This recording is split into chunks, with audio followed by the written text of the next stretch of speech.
there's only so many hours in the day. The common denominator is insurance, right? Because it's reimbursement. If you bill insurance X, they decide they're gonna just reimburse you Y so many months later. It just doesn't work like that. So to compensate, you have to increase the number of patients. One room, kids were sick, one has diarrhea, one has a rash, one has a fever. And I just cry all the way home because here I am thinking I'm doing the right thing for my patients.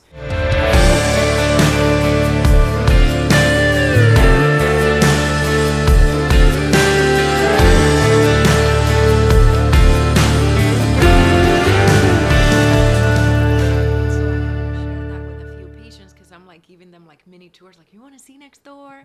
And then when they see the room, they're all like, are you doing a podcast? Is that what? Oh, I can't wait. I'm like, no, I mean, hold on. You should absolutely do it. Well, I can't wait for you guys to come and check it out. We are definitely going to, and I'm so excited to just be able to sit down and talk to you because it's been a very long time. Like you said, probably a year and a half since I've seen you.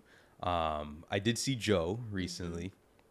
But I think that your story is very inspiring, not just because of what you do professionally, but what you've been able to do as an entrepreneur. And I think that that's something that can really resonate with a lot of people. But I would like, also very importantly, you are my first Dominican guest. Whoop, whoop. I will take this opportunity to say, Eric Ruki is an honorary Dominican. I think that if Eric saw this and heard that, he might feel a little hurt. So, buddy, you're one of us at heart. But Penelope is my first countryman. You were born in Santo Domingo? Yes, just like me. But I want you to just quickly introduce yourself and who you are and what you do. Great. Well, thanks for having me, first of all. I'm Penelope Pauley. I'm a board-certified pediatric endocrinologist, board-certified obesity medicine specialist, and I also take care of women in the transition of going through perimenopause into menopause. Okay. And you are a business owner now as well.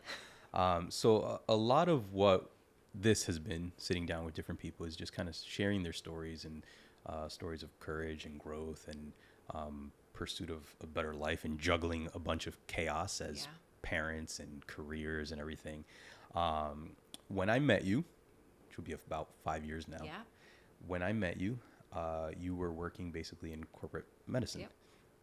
And I remember asking you about your schedule, and your schedule was crazy. And you were like on call at crazy hours and, doctor's life. And you kind of had an inkling that that wasn't for you, right? Your kids were very young at that time. When we met, how old were your kids? So they're almost 9 and 7, so probably like 4 and 2. 4 and 2, yeah. About. Yeah. How were you feeling back then, at that time when you were working for this big group? Honestly, I just felt like not good enough at anything.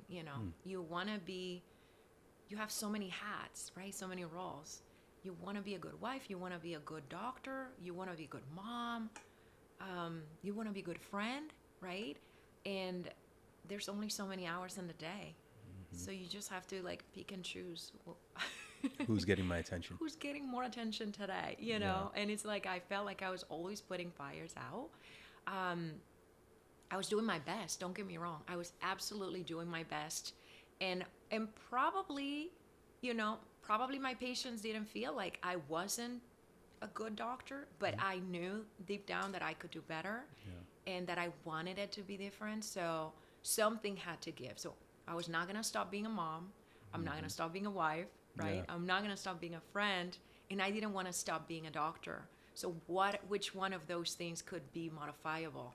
And so that's what I went after. Yeah. Was maybe that doubt, like, what do my patients think?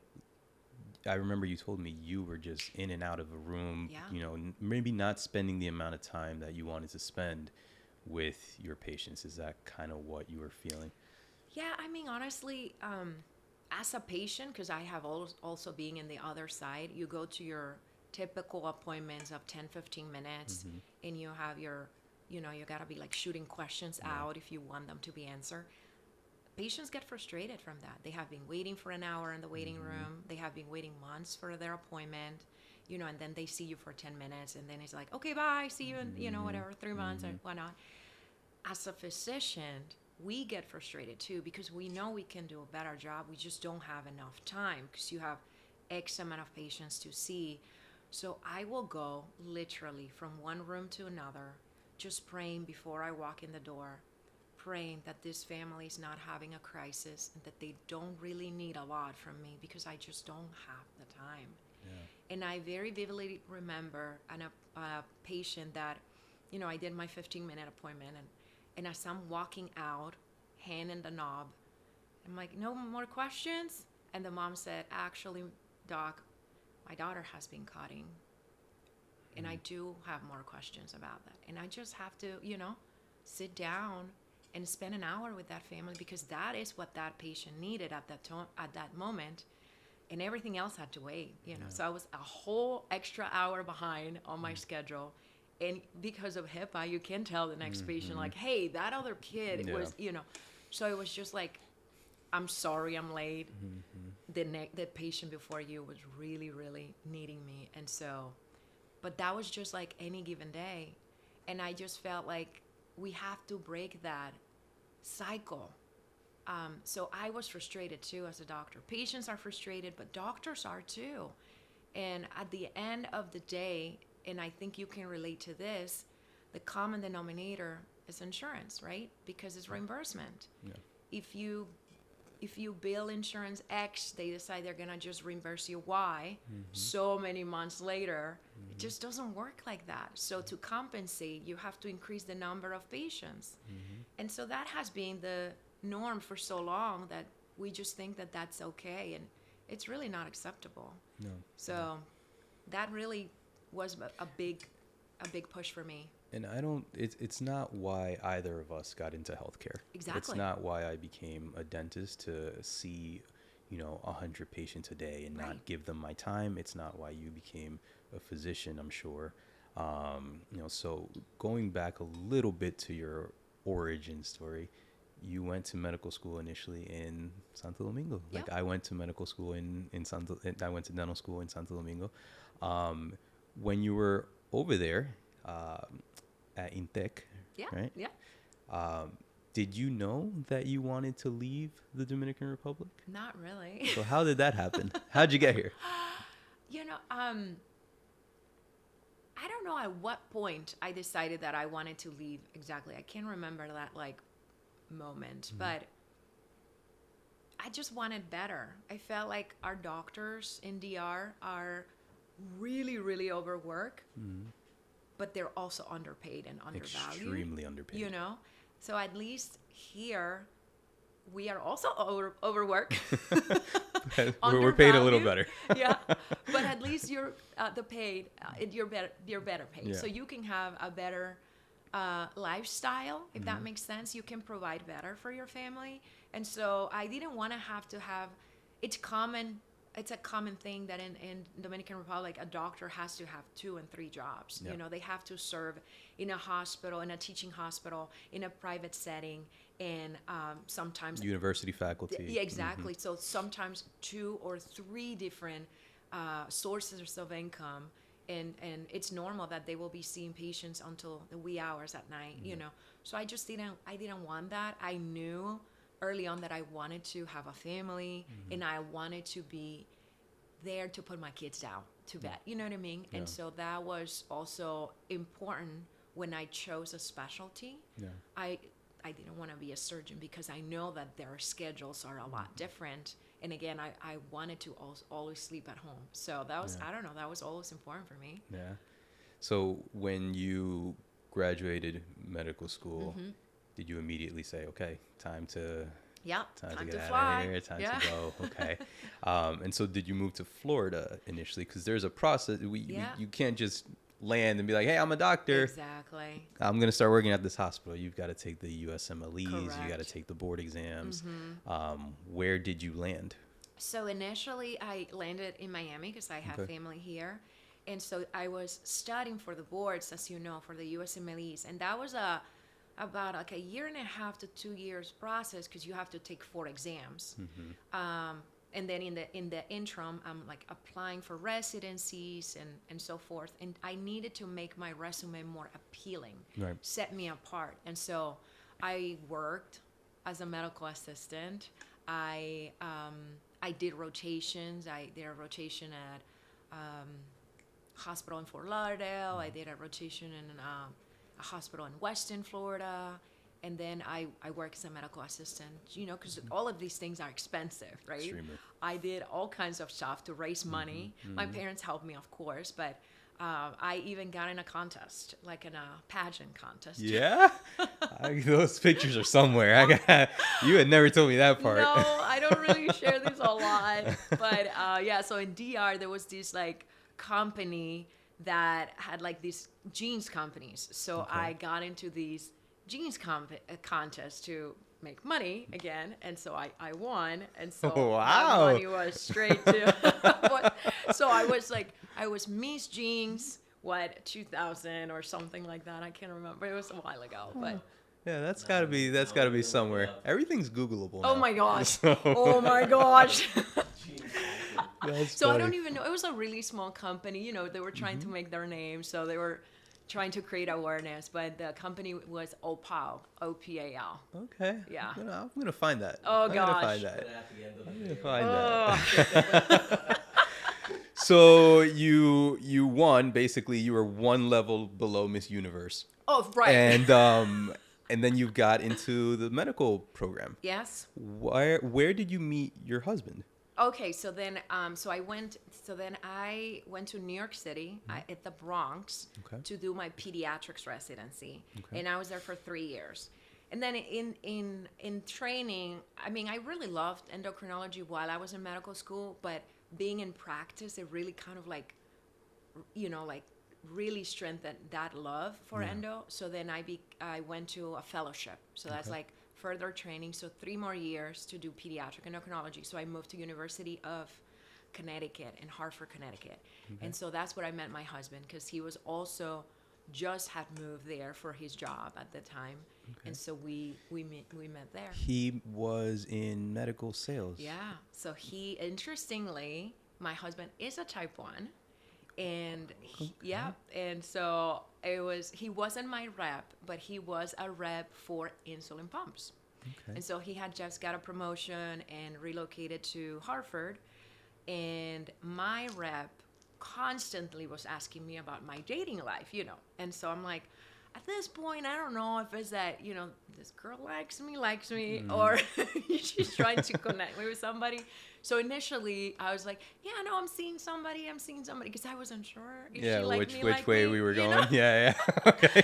But eventually we connected. And so a lot of people think that I went into endocrinology because he's a type 1, but really it just happened that he was a type 1. And he didn't tell me that until like a few dates into it. So it was really interesting. That's cool. That's really interesting. And then down the road, you know, again, he's a type 1. He was working insulin pump sales. And then he's dating me, and I'm so new in the field of endocrinology. So that's all I talk about is diabetes. And so one night we're talking, and he's like, you know, I'm really getting burnt out in diabetes. And so I thought to myself, right, like, okay, this is where it ends, because He doesn't he's not like going to me. leave his cushy job. He's not getting cured tomorrow. So this is it, right? And then I said, oh, okay, you know, I get it. It was a good run. And then he was like, no, I'm switching gears. I'm done with diabetes. And I was like, oh, okay. You're not done with me. You're done with diabetes. Okay. I'm still in it. Yay. That's funny. So then he went into surgical cells. Okay. Like a very different type of cells. We talked about it a little bit before we hit record, but you guys are from different places. Very different. You are pure 100% Dominican. Yeah. We share a culture. Our culture is very loud. Our culture Yes. is very, hey, and, you know, Joe, I've hung out with him a couple times. He seemed a little bit more reserved, you know. but you guys are from completely different parts of life. So Yes. tell us a little bit about Joe, and when you guys first started dating, was that difficult? Not at all. I'll tell you that Joe is a good old boy from Midwest Ohio, but he had always loved Latinas. Really? So I was Joe. not. Okay. I was not his introduction to our culture. Let me tell you, Okay. he was well seasoned. There Yeah, you exactly. go. Let's just say he Yes. was well seasoned. And I think it even started because when he was a child, his family participated in, do you remember like those like international students, exchange students? Yeah. So they had a Mexican exchange student when he was a child. So he really that's when his first introduction to, she was from Mexico. So his introduction to Mexican and Latin culture. Yeah. And they all thought she was so beautiful. And she is. Yeah. I haven't met her, but in social media and whatnot. Yeah. And so he really liked that. And Yeah. then he took Spanish in college. So when I met him, let's just say he was well seasoned. Yeah. Yeah. So I was not the Joe first was very girlfriend. into Latinas. Oh, yes. Did you ever consider, like, in your mind? Yes. Okay, so you're in medical school. You're in Santo Domingo. Did you ever consider in your mind, like, I'm gonna marry a white guy one day? I mean, Was that I mean, not that you exclude a certain race Exactly. or anything, but were you attracted to him initially? I always play with Barbies. So he's your Ken doll. So Joe is literally my Ken doll. Okay. In big size, Okay. But honestly, when I moved to New York City is like Chicago, right? Like so robust culturally. There's people from literally everywhere.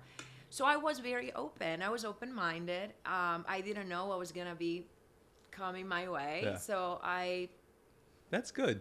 I was That's really open. good. My wife said she would never ever date a Dominican man. And Oh, here we are. Look at you now, all right? Look at you now.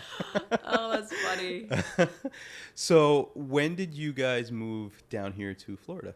So then when I finished my training in endocrinology, that was 3 more years in Harvard, I just knew that I wanted to be in Florida just because, DR is only about 2 hours yeah. flight. I wanted to be somewhat closer to my parents. They're getting older, and I wanted to make it easier for them to come and me to go.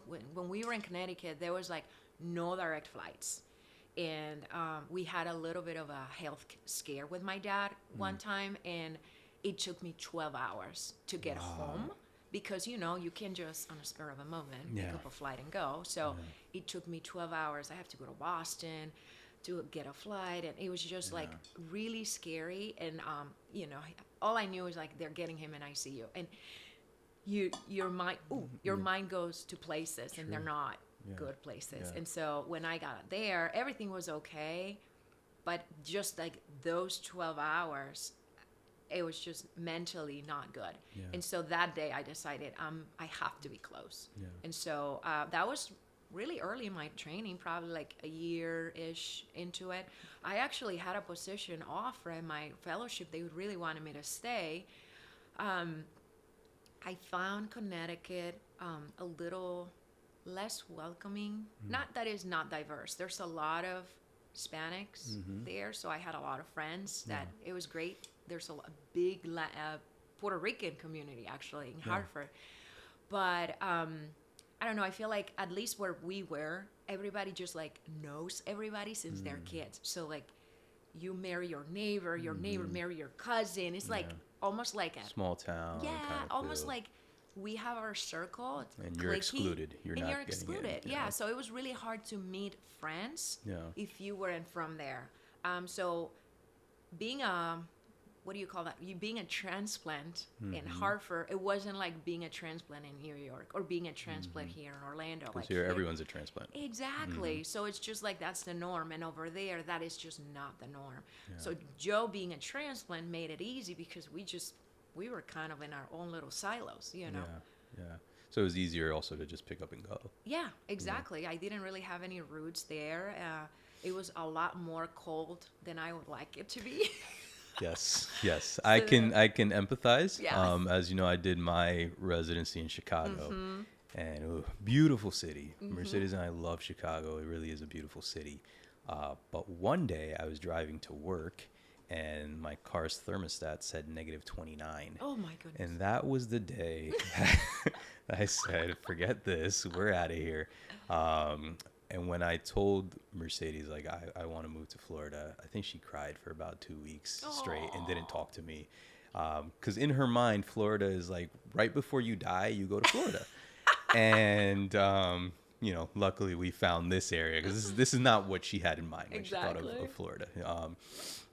So we're fast forwarding a little bit back to 5 years ago when we met, and you're going through the motions at the hospital, and you're working for this really big, you know, hospital group, and you're not spending the amount of time that you want with your patients, and insurance is a challenge. Are you starting to feel a little bit burnt out? 100%. 100%. And like I said, it just not good enough. Like, not a good mom. Taking my kids to daycare. Well, then later we hire a nanny, because one of the things with my husband is that he travels for work a lot. So initially when we had my daughter, now I have 2 kids, 2 little ones in daycare, which means I'm dropping these 2 babies at 6:30 in the morning in daycare, and I'm picking them up. It's already dark when I'm picking them up. And then I have to, you know, do bath times and dinner. Thank goodness there was no homework by then, you know. And then dinner, bedtime, to then start charting until 11 p.m. To tomorrow, repeat, rinse and repeat, rinse and repeat. Looking forward for Thursday when he will come home, you know, just so I can have another set of hands, because it was just too overwhelming. Did that ever put any strain on the relationship? Well, I felt like I had a really short fuse, because I always felt like I was on empty. I just don't have the energy. Anything that goes, I felt like I was just walking in very thin ice. Anything that goes a little bit wrong today can set me off, and I may lose it. You know, that's when I told Joe, we need help, because either we hire a nanny just so I can, because, you know, think about when they're so little, they get sick a lot all more. The time. And my son has been sick for the last year. Oh my goodness, right? And so daycares are a little petri dish. I remember one time, you know, my having to rely on neighbors or like church friends, but you know, they're not really your family, so you can be constantly pulling people in to chip in and help you with your sick child. So one time I remember bringing my son to the office, because I did have a space, my playpen, all his snacks, and dosing him in between patients. Made it through the day, and I honestly felt like I was Wonder Woman.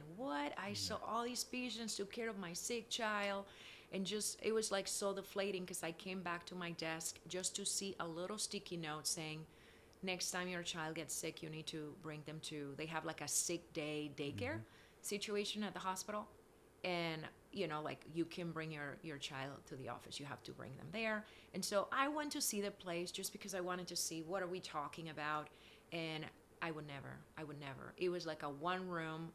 Kids were sick, but you know, one has diarrhea, one has a rash, one has a fever. They're all nope. There's definitely not a way that I will bring my son there. So next time, I told her, next time I'll just call out.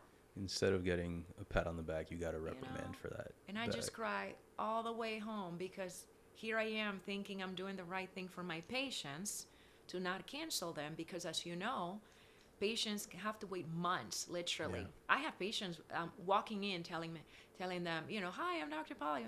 Oh, finally I get to meet you. I've been waiting 4 months for this appointment, you know. Yeah.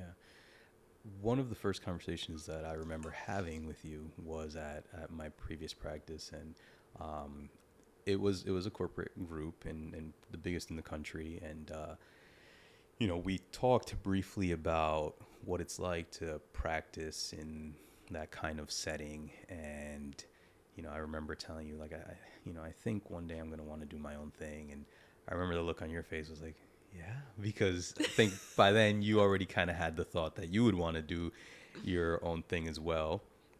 And I did it a little bit before you did. When I told my wife, like, hey, I want to leave this stable income. I want to leave this stable job with all these benefits and everything. and I want to start a private practice from scratch with 0 patients. It's in the middle of COVID. You're pregnant, and we just bought a house. And there were a lot of people that looked at me like, what are you like, are you insane? Are you crazy? A little bit, yes. You have to be sometimes. Mm-hmm. And, you know, our practice has done well, and that's great. And you found me here. Now, at the time, I had a non-compete agreement, mm-hmm. so I couldn't tell my patients where I had gone, but people put 2 and 2 together, and people have the internet. And I don't remember how it was that you found me here. It might have been a Google thing. Well, I mean, I texted you. Hello. You did text me, actually. Where are you? You did text me. So you found me here, and we were talking, and, you know, you were super excited to see the place. And by then, I think you were really, really at wit's end with big medicine. So you started asking me these questions that I had a feeling that I was like, something's coming. Do you remember that? Yes. And we went to dinner. Mercedes and I went to dinner with you and Joe. And I think that's around the time that you were starting to think of, like, I might want to do my own thing. What was going through your head at that time? I mean, same, like you share, right? Like, scared, you know, it's such a big leap of faith. I mean, fortunately, in my case, you know, because you're the main breadwinner in your family, you know, so your risk is a lot more. Thank goodness, you know, Joe is the breadwinner in our family. So, but it was the same thing. Like, when I came up with the idea to him, he's like, what are you talking about? Yeah. You're leaving your job. Exactly why? And so I'm trying to tell him the same things that we, you know, our frustrations. And he's just like, that's the care. Yeah, that's medicine. That's how it is. That's America. Mm-hmm. Like, what are you talking about? Mm-hmm. I'm like, but it has to be better. So anyways, but the conversation with Joe, you know, I'm fortunate because he is my biggest fan. Yeah. There is not a crazy idea that I will throw at him that he will, like, discourage me. Yeah. He's my voice of reason, so he has to tone it down a little. Gotta be balanced. And it's funny how similar our relationships are, because I'm the one I've got these big grand ideas and I'm gonna do this and I'm gonna do that, and Mercedes is like, yes, you are. But stay with me here. Let's walk on earth. Exactly. He's like, okay. But, you know, how about, so he's more of the, let's look into reality. Mm-hmm. Let's talk to other people. Mm-hmm. So, you know, I have talked to Joe about you. He didn't know you at that point, you know. So I'm like, you have to meet Hector. He's doing it too in the dental space. And I know we can do it in the medical space. So it was just a big leap of faith. I had another friend that has done it in the primary care setting. So she's a family doctor. Mm-hmm. And so I have to connect him with you and with her, and, you know, with the space of what we're doing, right? Yeah. And just so he can see it's doable. And then he's a numbers person. He is. So Joe, because he's sales, you know, let me tell you, I'm a good saleswoman, because if I can sell to him, you can sell to anyone. it's gonna be okay, you know. And so I just had to really make it appealing to him, and, like, I'm gonna be happier. And at the end of the day, money doesn't move me. You know what I mean? Mm-hmm. Like, that was not the initial intention. Yes, we're doing good, and I love that for our family. But my intention is, I want to be a better doctor, and I want to be a better mom, and I want to enjoy my kids. Yeah. I mean, I bet you feel it. Like, they grow so fast in a blink of an eye. And I remember people telling me that. It is so true. Yeah. The pre-K years went away so fast. I felt like I missed it all for my daughter. And so now, but not anymore. Yeah. I sign up for chaperoning and all their field trips. I volunteer at their school.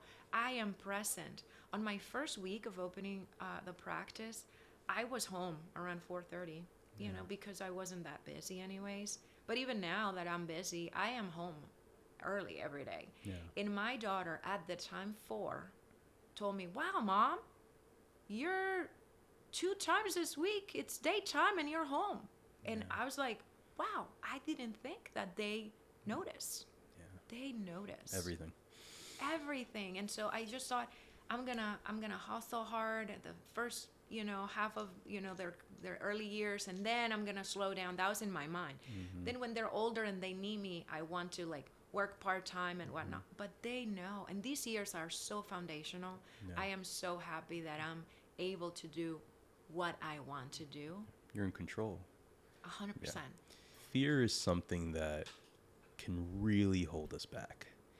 And I remember when we went to dinner that night, there was a very palpable fear, I think, in both of you. There was this cautious optimism, Yeah. but there was also fear, to the extent that when we talked, you had even thrown out the idea of like just kind of dipping your toe in. Like, I had an extra room back there that I was not using. It was empty, and I was like, well, maybe I could rent that right now. I was like, look, you don't even have to rent the room. I will give you the room, but you need to think a little bigger, right? Because you don't want to limit yourself. Yeah.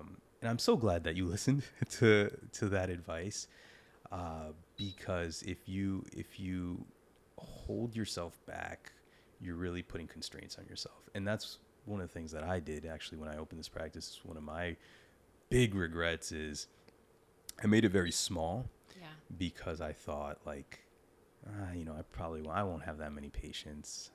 I won't be that busy. And now I need more room. Yes.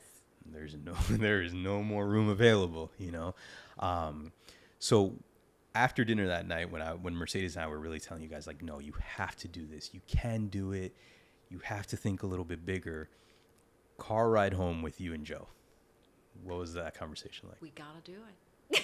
Yeah? We gotta do it. Yeah. And we did. I think after we chatted, it was just like a matter of a couple months.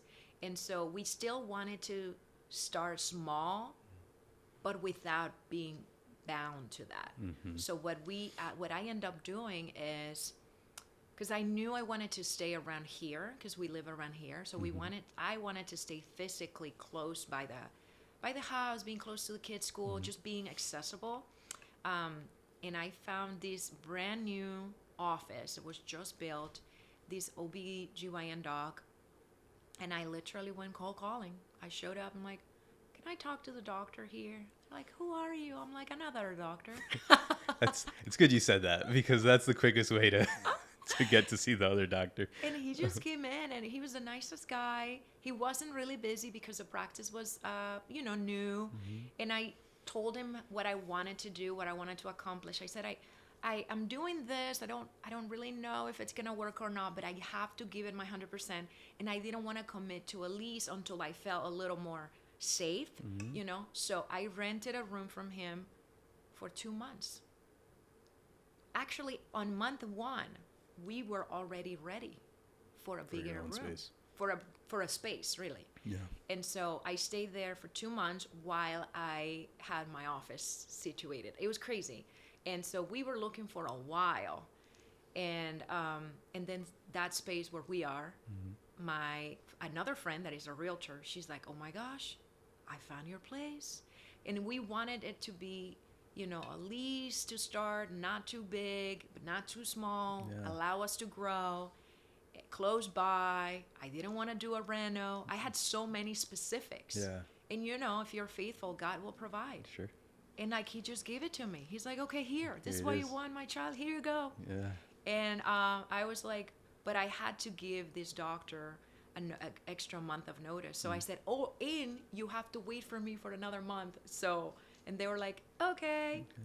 Because it was a brand new place. Brand spanking new. All I did is we moved the furniture that I have put in this room of the doctor. I copy and pasted in my office. Location. And so we had one room open. The other, because I have 4 rooms in this office, the other 3 rooms were closed. One served as my office / storage. So I was like my desk, bunch of boxes, and then my only room where I was like working. And little by little, we have been just growing. Right now, there are 3 exam rooms, and my conference room right now serve as what we call it our war room. So that's where we all work.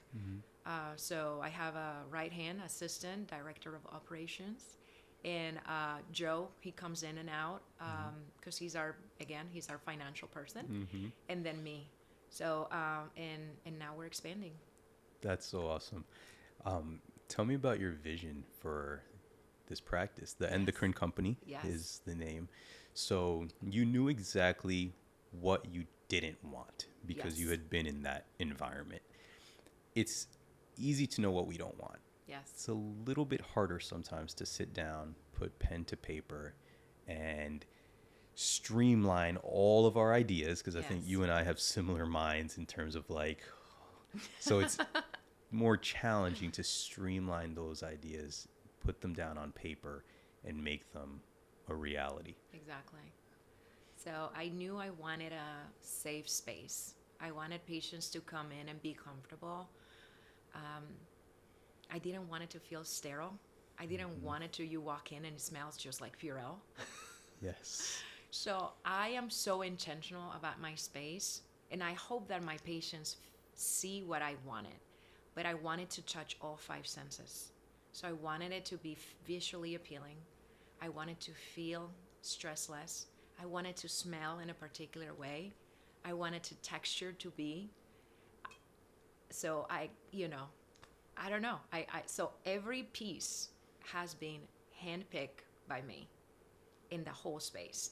And I wanted it to be comfortable for them, that the kids don't walk in and they already have anxiety because they're going to see the doctor. I don't wear a lab coat. Before I used to wear scrubs. Most of the time I dress like this to go to see my patients. So it's really casual. But I'm approachable, and I want them to know that if they need me, I'm literally a text message away.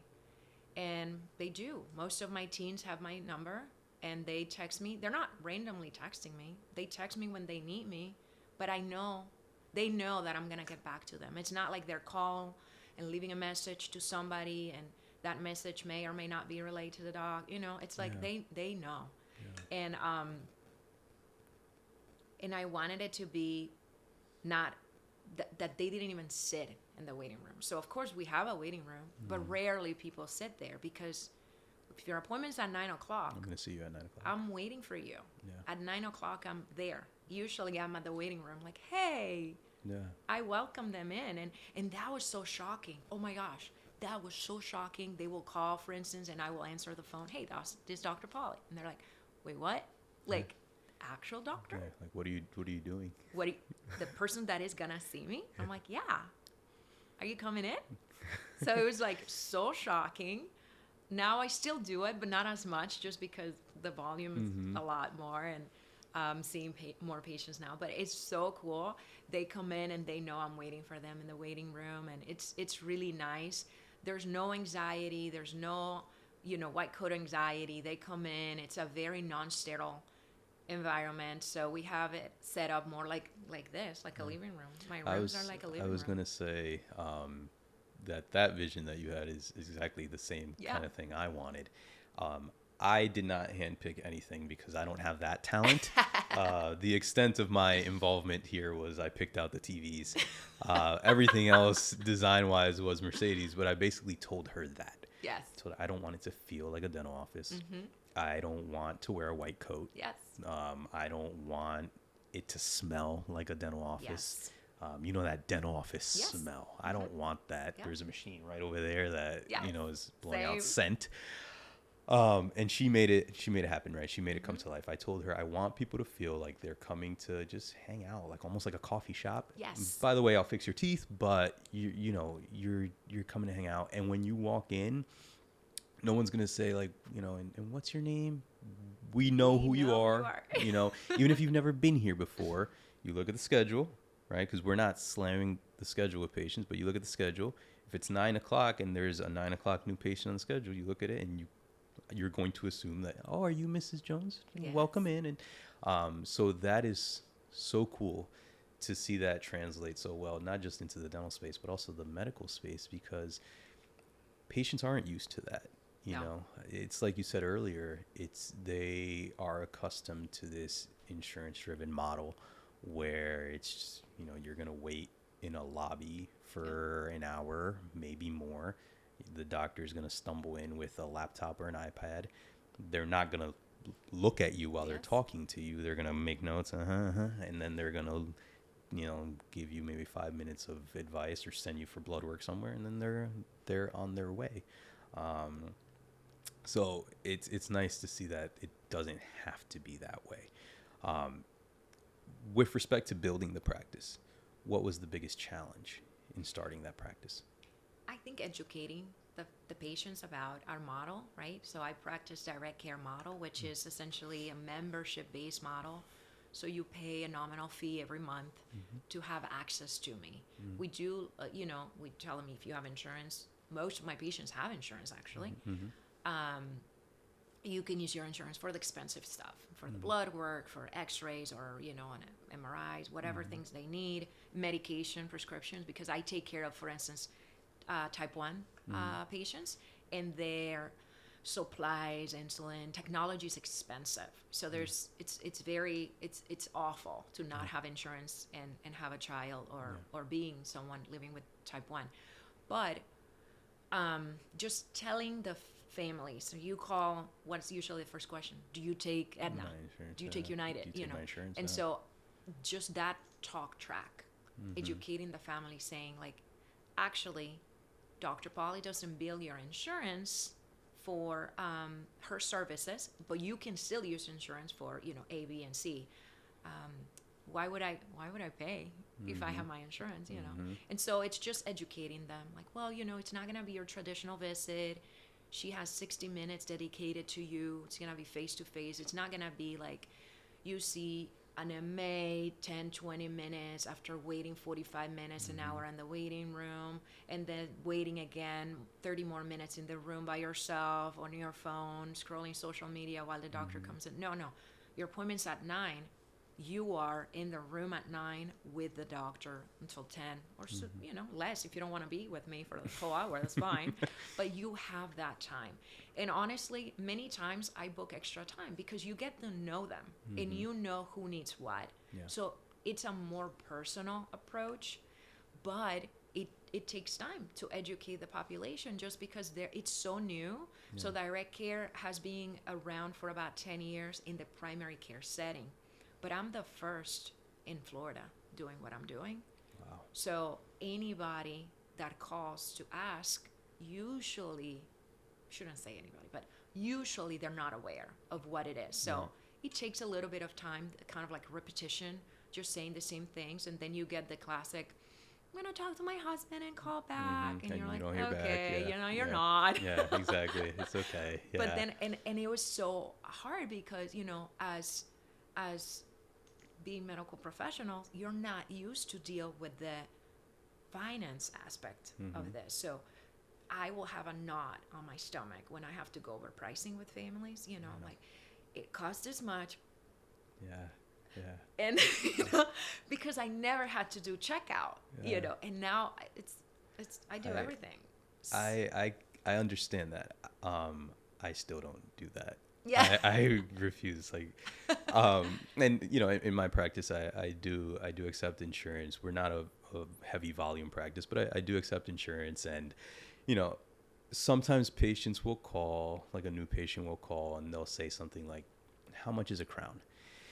And I understand, right? Like I understand the financial implications for somebody to tell them like, hey, you need a crown. Like it's money. I get it. From the other side, though, as the doctor, as the dentist, there are so many variables to that answer when you're in network with an insurance company that patients don't realize that, right? In dentistry and maybe in medicine, but in dentistry, if I am in network with 5 different insurance companies, that means there are 5 different fees for a crown. Aetna might pay, let's just say $1,000. Delta might pay $800. Cigna might pay $1,200. I don't know. Yes. I really don't know. Then there are all these separate clauses in your insurance. Do you have a waiting period? Do you have major coverage? Has the crown already been done within the last 5 years and is now needing to be replaced? There are so many different factors that go into that it's not like calling up Walmart and asking, hey, how much for, a roll of toilet paper. It's not a commodity. It is healthcare. And that's part of the frustrating thing about insurance companies when they insert themselves into that relationship between the patient and the doctor. And so I can only imagine the difficulties of having to explain to patients like what direct care is when, like you said, most of them have insurance and they're asking, like, well, why, but I want to use my insurance. But there also needs to be, I think, a mental switch, because you and I, as healthcare providers, we can talk about how insurance is difficult for us and the administrative work involved and the fact that, denied claims and these insurance companies, that's how they make their profit. Yes. The patient pays the premium. They deny as many claims as they can, and that's how their profit goes up. That's their business model. But it's not great for the patient either. Right. And I think a lot of patients think that, oh, my insurance helps me out. Not really. In dentistry, for example, like let's say you're paying $70 a month for your insurance benefits and something happens, you break a tooth and now you need a crown. Well, you're paying that $70 a month for the year. Let's say the crown's $1,000 and your insurance says they're going to pay half of it. So now you're going to pay $500. Then they deny the claim because they feel like this wasn't necessary, or, first of all, who's deciding that it's not necessary? It's not a doctor. It's not a dentist. It's not anybody that has any sort of knowledge as to what is necessary or not. So now your claim was denied. So now you're down another $500 because the practice has to collect the difference. It's very challenging, but you have stepped out of that now, and the practice is growing. Yes. When was the first time that you realized, like, hey, we're onto something here? Like, the practice is thriving. Week 2. Really? Week 2. What did you see that made you feel like, oh, wow? Again, we started small, right? So we were just trying to keep all our overhead really low. I didn't want to have loans. Yeah. I haven't had any loans, so we just wanted to stay profitable without what is the phrase I'm trying to. I didn't want to overcommit to anything, and I think that's something that I have been learning from others that have preceded me, right? Like, just don't overdo it. Right. And so we were renting from this doc. It was a one-room situation, and patients just started coming. And a lot of it was just word of mouth, because just like you said, I couldn't tell patients what I was going. Yeah. I was just saying, I'm going to be leaving, like, for your next appointment, they're probably going to schedule it with somebody else because I won't be here. But that is as far as I could say. Patients Google. Patients Google you. Yeah. I always find the non-competes to be so funny because, like you, I wasn't allowed to tell anyone. But they're going to ask, they're like, well, where are you going? I can't really say. Yeah. Okay, well, I'll just Google. I'll Google you. Yeah, exactly. I'll Google you and I'll find you. And that is exactly what happened. So I had patients on my first day. Patients on my first day of opening.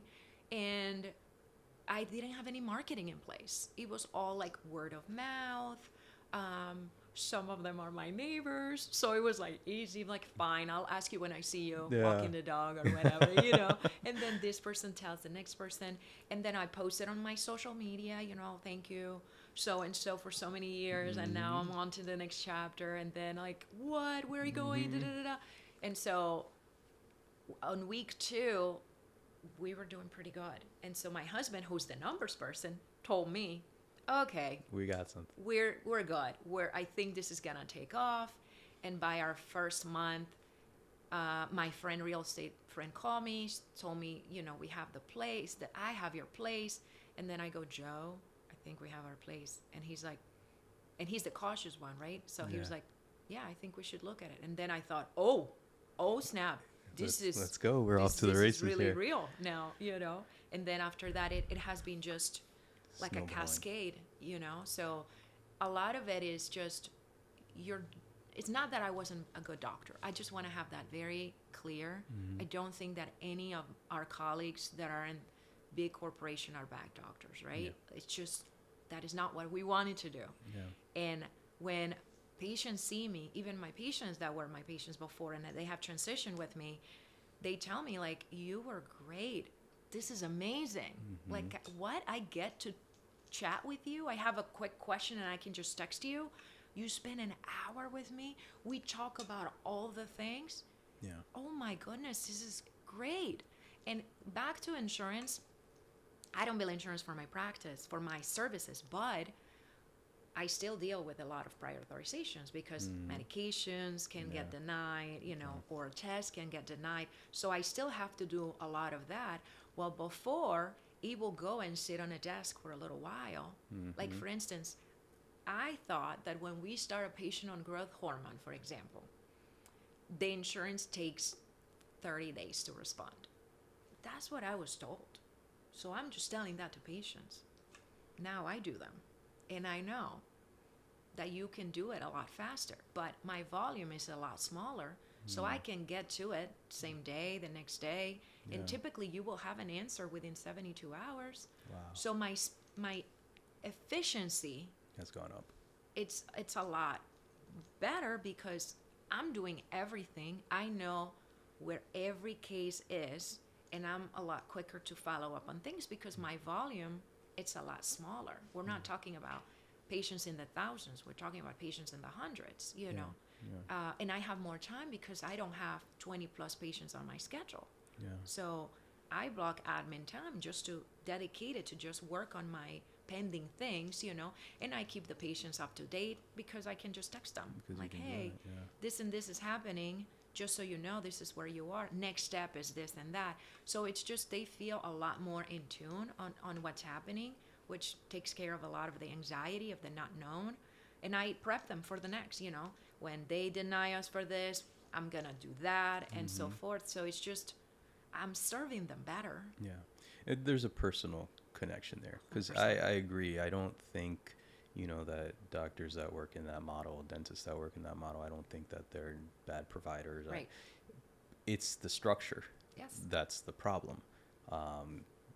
That is what makes you feel like you're not making the impact that you want to make.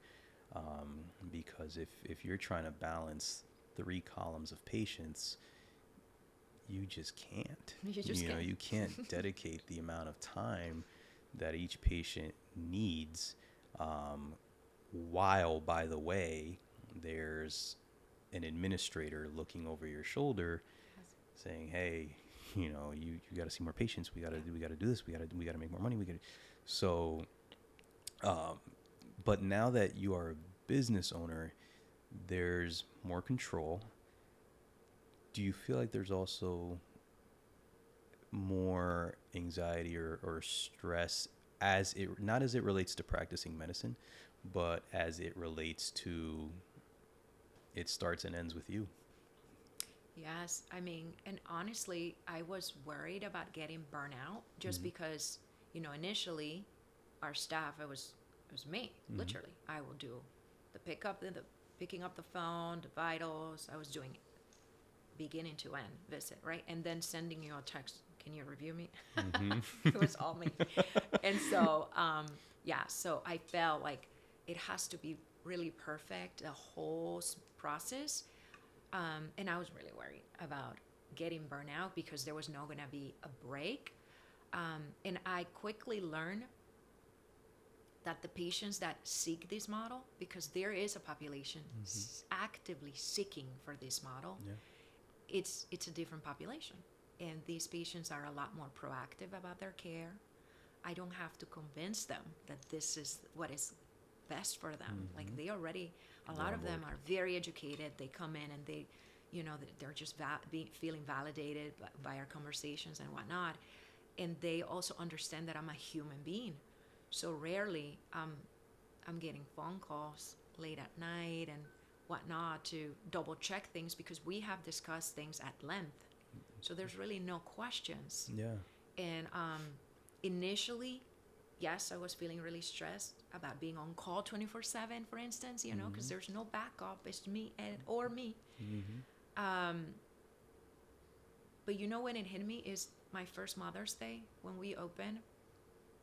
We opened March 1st, Mother's Day.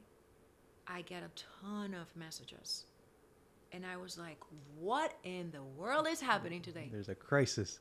And they were all happy Mother's Day. From I your hope patients? Yes. Wow. It was so touching. It really makes me emotional because they understand that we're a human too. And I'm a mom and I'm a wife. Like even last night, I got a text message from one of my patients at 9:30. And I thought, whoa, who needs me? I always check, in a reply. Do not, this is how to text her, do not dare to text me back. I just don't want to forget. Whatever, I need a refill. Please take care of this on Monday. Do not even text okay.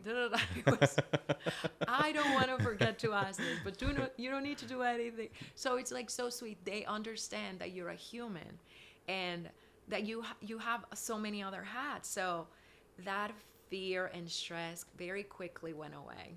How has your work-life balance changed? Oh my gosh. Especially as it relates to your kids. I'm telling you, like my daughter week 1 told me, you have been here, Mom, 2 times this week and it's daytime. Like what's happening? Yeah. And she was like 5. She was 5. She was still 4. She was about to turn 5. Wow. And I was like, I can't believe that they notice. I just thought they're so little. They don't know. And they absolutely know. Mm-hmm. So that was great. The other thing that was great is just to be able to participate, being an active parent in their like school years. Like I've gone to school, field trips. I do homework every night with them. We do activities, like they were never on anything, and now they play soccer and this, and I get to go to all those things. It doesn't feel like I'm not a good mom anymore, because I had that. I'm not a good mom. I'm not there for them. And we love our nanny, but my nanny was the one doing all the things, Like I remember one night her leaving and my daughter crying, and I'm holding my daughter. I'm like, why are you crying? I have you. And then I'm like, this just sucks. Yeah. That's been one of the best things for me as well, is before, I would show up to the office 8 o'clock in the morning, and I probably wouldn't be home until 7:30, 8 o'clock at night. Now that Mercedes was pregnant, so I didn't have kids, but I never really saw her much. Yeah. And now with my son, any given day, I mean, he goes to daycare, but there have been days where he says, Puppy, I want to go to the office. Okay. And I bring him to the office, and he just runs around up and down. And who's going to tell me no? Exactly. This is my place. You know what I mean? His fingerprints are still all over my glass door over there. And the other day he was here and I was doing an exam on a patient, and he just walked right in, and I was like, I'm so sorry. And they're like, no, it's fine. He's so cute. I love it. And it's special because so special. Those are memories that you'll have forever. Those are memories that he'll have forever. And again, it comes down to, this is what I want out of not just my career, but out of my life. I if for any day of the week I say, he has an event I have to go to that day, hey, there's not a question. Exactly. No one's gonna tell, well, put in a request. No, it's just not happening. I'm gone. So but I think a lot of people that want to take that jump are held back by fear of the unknown, and they don't know what's going to happen, and is this business going to consume me? You and I both had that fear. You know, you don't want to end up feeling like you just own your job, right? But now you're doing so well, and you told me there's plans for some expansion and some growth, and so I don't know if it's a secret yet, but if it's not, like, what are your thoughts? Like, what is your vision for the next step of the endocrine company and your career? Well, and if I could add one thing about the fear, I think a lot of it is, as you know, being in medicine, being in dentistry, the health space, we are just trained to do everything right, right? And perfect. You know, it's all about, this is what is the best thing for this patient, the best crown, the best procedure, right? My patients, the best outcome. And so I think part of it is that, like, inner perfection demand. And I have one thing that I have learned as an entrepreneur, if I can give a very candid advice, is it doesn't have to be perfect to be an entrepreneur. It's easier to change it as you're going because you're smaller. So you just adopt, change, move on. It doesn't have to be perfect. So you gotta do it scared.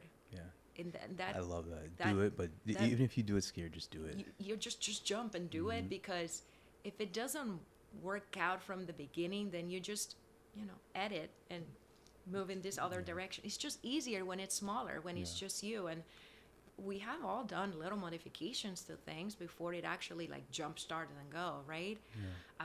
For the Endocrine Co., what has been really interesting is that it started as a pediatric endocrinology direct care practice, and we have evolved into this brand new aspect, which is obesity medicine and perimenopause for women. And so what happened is that while I'm in this transition, I'm starting myself.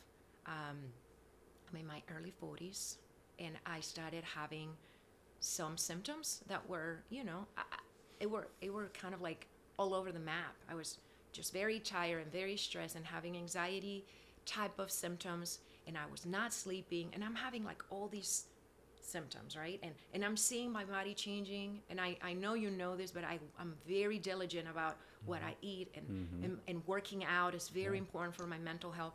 And so I'm doing all the things, and yet my body is changing and not for the best. And so I'm like, what is happening here? And so I quickly come to find out that I'm having perimenopause symptoms, which is, it can be all over the map, right? So I talk to my dog, which is amazing, most amazing OB-GYN I have ever could have. And she was an amazing obstetrician. But from my symptoms of perimenopause, I wasn't getting what I wanted to get out of it. I wasn't giving a lot of options, and I just felt like I wanted to do it different. And so, long story short is, I decided to start treating myself, coupling with hormones, according to my symptoms and whatnot. And I started to feel great again. Like, I feel at 42 better than when I was 30. And that is a big statement, because I do all the things that I praise. Like, I ask you to work out and exercise and eat right. Like, I'm doing what I'm telling you to do. I'm not just, I'm walking the walk. And you don't look 42 at all. Oh, thank you. Part of that is you are Dominican, and we just have to, we just have to say that. But anyway, so I'm starting to feel a lot better, and my patients start noticing it. My skin is changing. I look stronger. I have all this energy. I'm back to feeling like an energizer bunny that I am, and I'm sleeping better. And I'm like, I lost the fat that I wanted to lose. I'm back to where I want to be, and I'm comfortable in my own skin.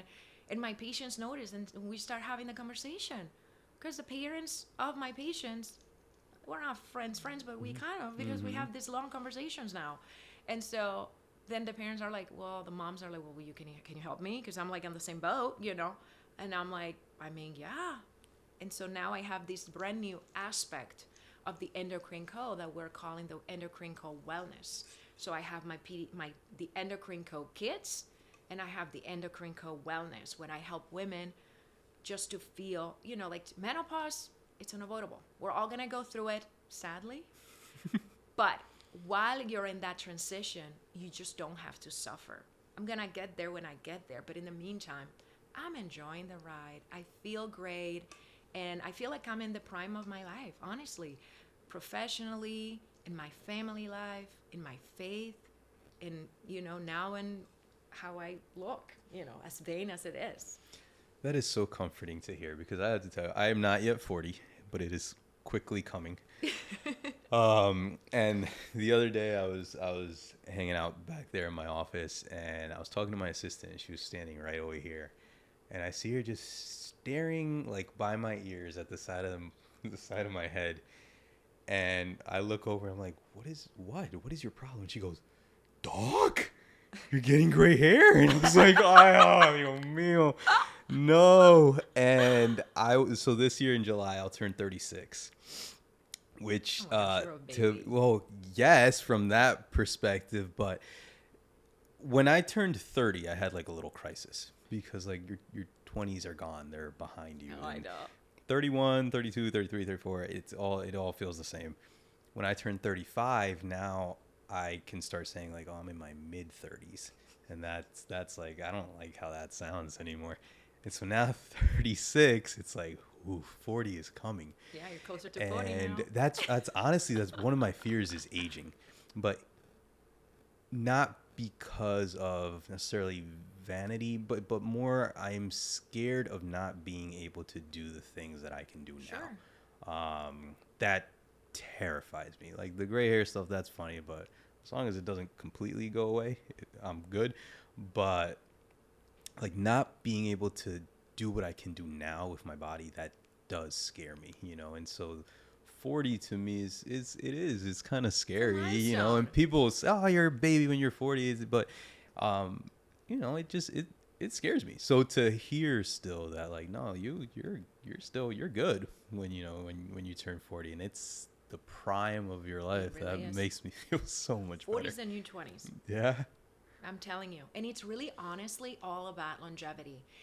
What happens is that you turn 30, and I'm saying you, but we all turn 30, and what happens is that your hormones start changing. Yeah, it's just part of aging. And so by the time you're 35, you are losing every year. Let me break it to you, Hector. Every year you're going to be losing anywhere between 1% to 3% of your skeletal muscle mass. Penny, this was supposed to be an inspirational podcast. But we just didn't, right? Like in the past, we just wouldn't do anything about it. And so my hope is educate the population about it. You can do something about it. So it's not all about just exercise and cut the carbs.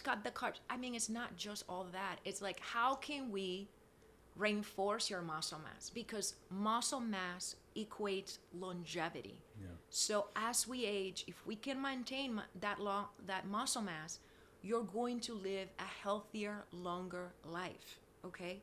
We're talking about staying away from the nursing home as long as we can. Yeah. I want to be older and being able to do all the things. I enjoy working out. It's something that really, it's so good for me. And as I have gotten older, I have learned that what worked for me when I was 30, it's not working for me now that I'm 40. And so I'm a lot more intentional. I lift a lot more now than I drop cardio by a lot. And now my focus is That's very good different. News for me.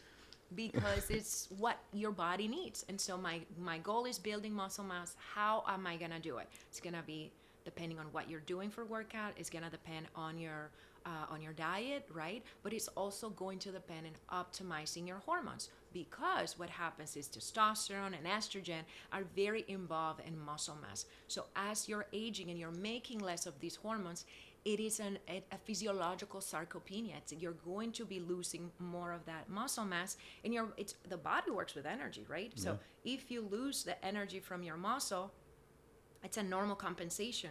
Your fat mass is going to increase because the energy has to be there for your body to work. So what I help patients is, in my wellness side, is how are we going to enhance your muscle mass so fat mass doesn't increase? And so it's I'm really having a great time, because I'm living proof that you can do it. And again, I mean, not sleeping is such a big deal. Yeah. Initially, I thought when I was having all these symptoms of insomnia, I was blaming the endocrine co. Okay, I was saying, I'm not sleeping because I'm stressed. I'm not sleeping because there's so much going on. No, because we were doing really well. And I'm like, why am I not sleeping? Yeah. What's going on with me? And it wasn't until I started optimizing my hormones, and day one, I Really? slept in, and I felt like $1,000,000 the next day. And I'm like, okay, this is going somewhere. And so now I have like this track of patients that are doing just exactly that, and they're feeling a lot better, and they're going to be living better because we're working towards, again, skeletal muscle mass.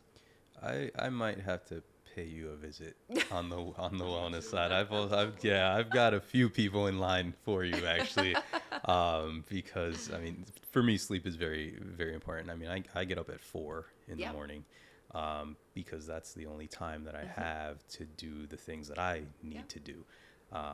But by 6 o'clock at night, I'm like struggling, you know. So how do you hope that your story will inspire not just other physicians, but parents, you know, and business owners? Well, I mean, I guess my hope is to just inspire anybody just to follow their dreams, right? Like, yes, do some research, but really just believe in yourself and do it scared, because you can always change things, adopt, and, you know, pivot in a different direction, is that if that's what needs to happen. But it's easier to do all those micro changes at the beginning. Yeah. And Don't get stuck in analysis paralysis. Yes. Yeah. That is, and I feel like that's what that perfectionism, it's like just lingers and holds you back. And I was there too. Like, so I think Joe really helped me on that aspect. It's like, it's fine. If it doesn't work, we'll just change, just do it, you know? Yeah. So I think that's the number one thing. Yeah. Anything is changeable. You can modify things as you go, but just do it. Yeah. And it, like you said, it's not just in medicine or not just in dentistry. It's just in life, you know? You want to try a new sport? Give it a try. You're never too old to try stuff. Yeah. If it doesn't work out, then you tried it. Yeah. Yeah. Don't keep the, what ifs. That's like the worst feeling. And You'll that's regret. what I kept That'll thinking. Be a regret. Yeah, I didn't want to get to my 60s and be like, oh man, what if I have actually done it when I really wanted to do it in my 30s, you know? Like, if it doesn't work, you know what would have happened if it didn't work when we opened the Endocrine Co? I could have gotten another job. I get phone calls almost every day. There's a job opening here, there's a job opening there. So if it doesn't work, I'll just go back. But I didn't want to have that regret of not trying it. Yeah, yeah. Well, I have to tell you, I have at least one mutual patient with you. Probably two, but sweetest people in the world, sweetest girl in the world. And I saw her for her dental checkup one time, and she came in with her mom, and I don't know how we got to talking, but they mentioned your name. They might have been talking to each other, like, oh, your appointment with Dr. Pauley or whatever. And I said, Penelope? I was like, yeah. I was like, oh my God. And they were so excited to talk about you. They were so excited that she had your phone number. She was like, I just texted her. Look. I think while she was here, we texted a picture, a selfie together. That serves as your postcard for your reminder for your recall. But they, just to see how excited one of your patients could be, that not only were they under your care, but that they had access to you. It's incredible. I don't ever hear of too many patients being super excited to go see their doctor or even just having their doctor's phone number. I mean, that's something very unique. And I have patients here in my practice that have my cell phone number, and same thing, they don't abuse it, Right. So you're making a difference. You're making a huge difference. I'm so happy that we went to dinner that night. The tacos weren't the best, but the company was. And I'm really just proud of what you've been able to build and what you and Joe have done, and to see the balance that you've been able to bring back to your life as a physician, as a mom, as a wife. You, as Endocrine Co. grows, you're gonna do fantastic things. I'm really, really so happy for you. Can you tell everyone where they can find you? Thank you. Yes, well, thank you for, meeting with us that night, because we needed that kick. So I will never forget it. And I just love that we had that initial conversation. I still remember sitting in that chair and talking about our dreams and how like similar our dreams were. And so following your journey has been inspiring to me. Thank you. And I hope that I can pay it forward to somebody else that is sitting on the sidelines just thinking about it. Am I good enough to do it? Should I do it? Just do it. And then, yes, to find me, we are in the border of Ocoee, Windermere. My socials are on Instagram at _endocrine co for our wellness, and at the Endocrine Co Kids for our pediatric endocrinology practice. Thank you. Well, thank you so much for being here. We have to do another dinner again. Yes. It can't be another 2 years. And agreed. Yeah, we can't have that.